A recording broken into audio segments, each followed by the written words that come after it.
नमस्कार दोस्तों, इस वीडियो में हम साल 2025-26 के लिए पेश होने वाले आम बजट की बात करेंगे। इस बजट के अंदर 8वें वेतन आयोग से संबंधित क्या बातें हैं, टैक्स में क्या छूट मिलने वाली है, क्या टैक्स की नई रिजीम आने वाली है उसकी बात करेंगे, old pension scheme, EPS 95 scheme इसकी भी बात करेंगे और हेल्थ इंश्योरेंस को लेकर भी इस बजट में कुछ ना कुछ सुधार देखने को मिल सकता है।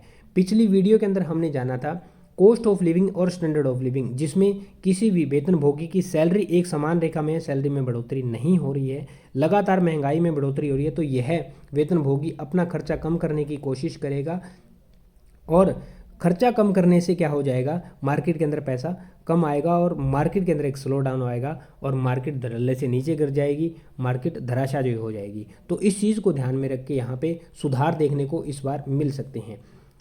जो वर्तमान टैक्स रिजीम है उसकी यदि बात करें तो 3 लाख रुपए तक टैक्स फ्री है, 3 से लेकर के 6 लाख तक 5%, 6 से 9 तक 10%, 9 से 12 तक 15%, 12 से लेके 15 लाख तक 20% और 15 लाख से ऊपर कमाई करने वालों के लिए 30% टैक्स दिया जाता है।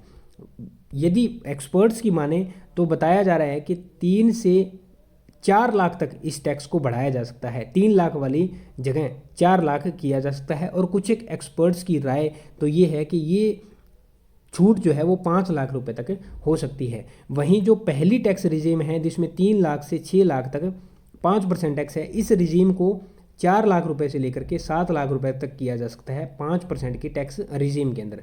और इसी हिसाब से यदि बदलाव किए जाएंगे तो जो लास्ट वाली रिजीम आप देख रहे थे जिसमें 15 लाख रुपए है और सेकंड लास्ट जिसमें 12 से लेकर के और 15 लाख है, इन लोगों को यहाँ पे अच्छा फ़ायदा देखने को मिल सकता है। क्योंकि ये जो 15 लाख वाली रिजीम है ये हो सकता है कि 16 या 17 पे पहुंच जाए, तो फिर 15 लाख का जो दायरा है वो 20% में आ जाएगा। 30 से 20%, 10% का डायरेक्ट यहाँ पे इजाफा देखने को मिल सकता है। तो यहाँ पे जो 13, 14, 15 लाख रुपए लोग कमा रहे हैं उनके लिए काफ़ी बड़ा इजाफा देखने को मिल सकता है।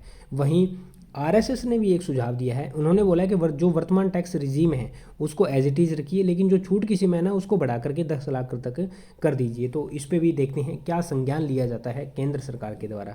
वहीं यदि हम टैक्स के कलेक्शन की बात करें ना तो इसके अंदर काफ़ी इजाफा हुआ है, इसको जानिए।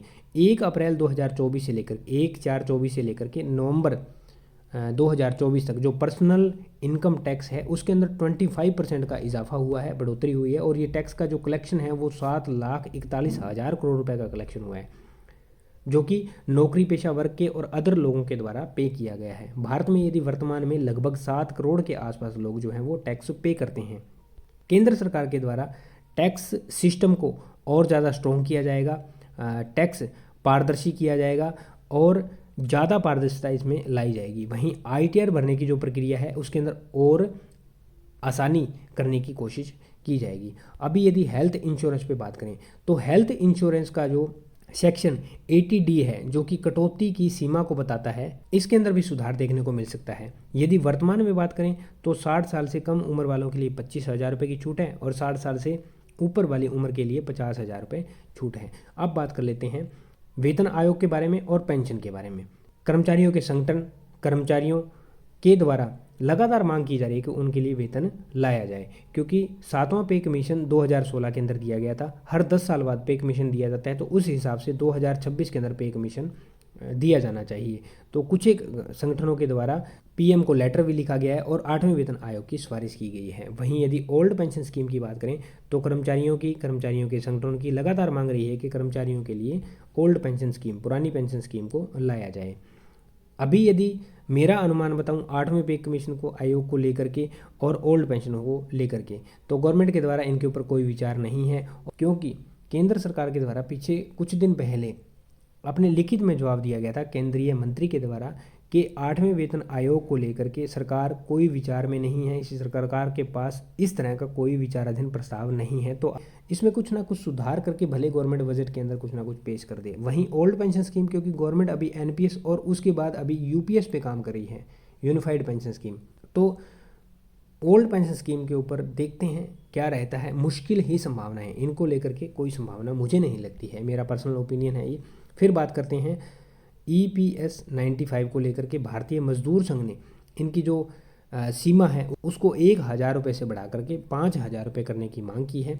आयुष भारत योजना का विस्तार है वो EPS 95 तक किया जाए, वृद्धावस्था पेंशन शुरू की जाए। तो ये EPS 95 को लेकर के कुछ एक मांगें भारतीय मजदूर संघ के द्वारा रखी गई है। अब बात कर लेते हैं पेट्रोल और डीजल की।